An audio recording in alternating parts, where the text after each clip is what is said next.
Wednesday, September the 28th. Lake level is still about the same as it was last week. It's just under 911. It's like 910 3/4. And water temperature, may have dropped a degree or two, but it's still 80 degrees in the morning, when you go out. Now we've got a good kind of cool weather that's come in this week, and that should start to drop that water temperature a little bit more. And when that water temperature drops down a little bit more, it's going to help that topwater bite. It's going to help. A lot of the bait's already moving, but if the water temperature will cool down, some of the better fish will start following the shad back into creeks. And right now the shad are kind of scattered all over the place. They're out in the middle of the lake, they're on the points, they're back into creeks, and there's a lot of little shad. But probably the most consistent bite has still been a drop shot bite. And it's working pretty much all over the lake. It seems to be main lake and secondary flat gravel points. And the fish are anywhere from about 25, 35 feet deep. Sometimes they're right on the bottom. Other days they'll be 5 or 6 feet off. And there is some fish showing up over in the tops of the deep trees as well. But I'm still finding the better concentrations out on the flat gravel points. Now another bait I've been able to catch them on out there. Last week I talked a little bit about the fish head spin. I mean, not the fish head, but like the Little George and the tail spinner.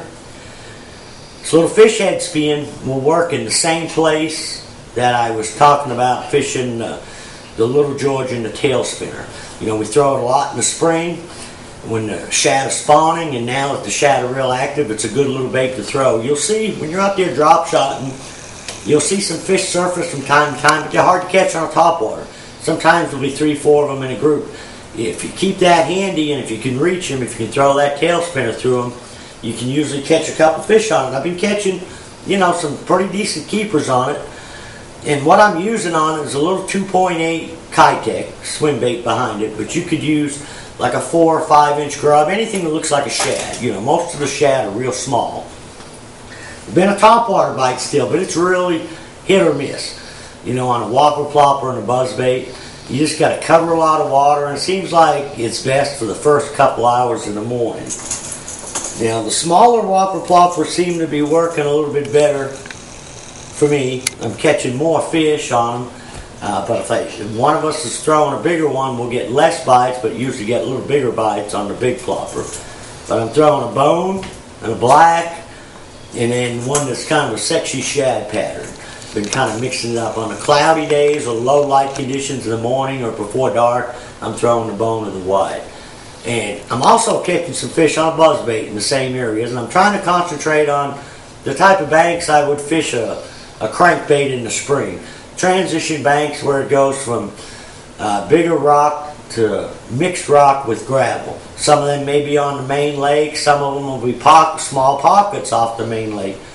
Other times I'm going back into creeks and just fishing the little cuts. But trying to key on that rock transition, and if I'm seeing that real little bait. The other day, I think it was Sunday afternoon before that front come in, we were out. And we started catching some fish on a buzzbait. Just as it clouded up, and and actually you can catch them on a buzzbait in the morning as well. But I've been having a little bit better luck on a whopper plopper. But I'm throwing either a 3/8 or a 1/2 ounce buzzbait with a gold blade. And this one I don't have a skirt on it at all. I've got a horny toad on it as a trailer.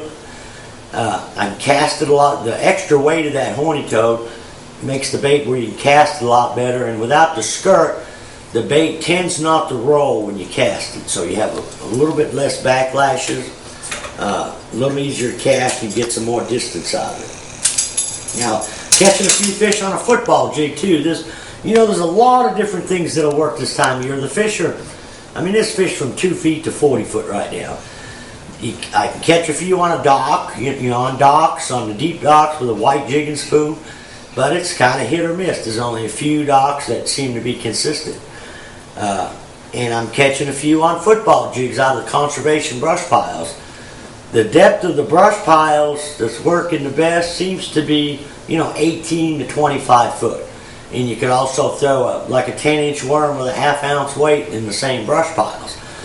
But if there's only 2 jigs I was gonna throw in a football jig, it would probably be this is a column. It's a pig sticker. It's a magic craw. It's like a watermelon candy. and then a green pumpkin purple.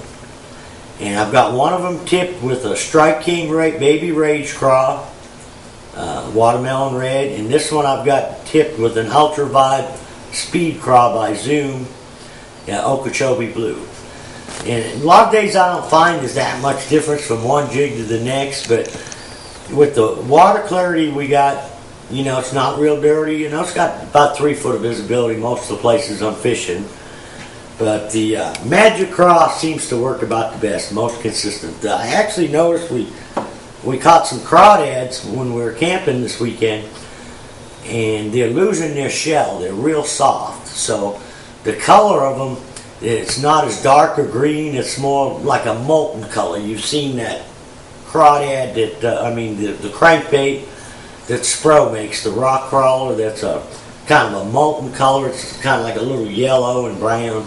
That seems to be the color of the crawdads. But the bite, the fish are going to be really scattered. It seems like what works one day doesn't work the next. You just got to keep moving around. And I am catching some fish on a 3/8 ounce jig in the boat docks. But, to me, I think the river arm, like the James and the Upper Long Creek, was better a few weeks ago. It seems like I'm not catching the quality of fish up in the rivers right now. I'm catching a little bit better quality, like in the Kimberling City, Baxter, Campbell Point, up towards the dam and up to Ants Creek. The upper river arms don't seem to be producing as good. I can catch some fish on a little square bill, Texas rig worm, but they're small fish. So the better bites for me right now are coming on the main lake area.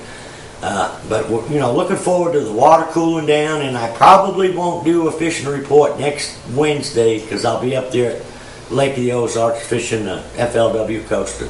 So till next week or 2 weeks from now, good luck, good fishing.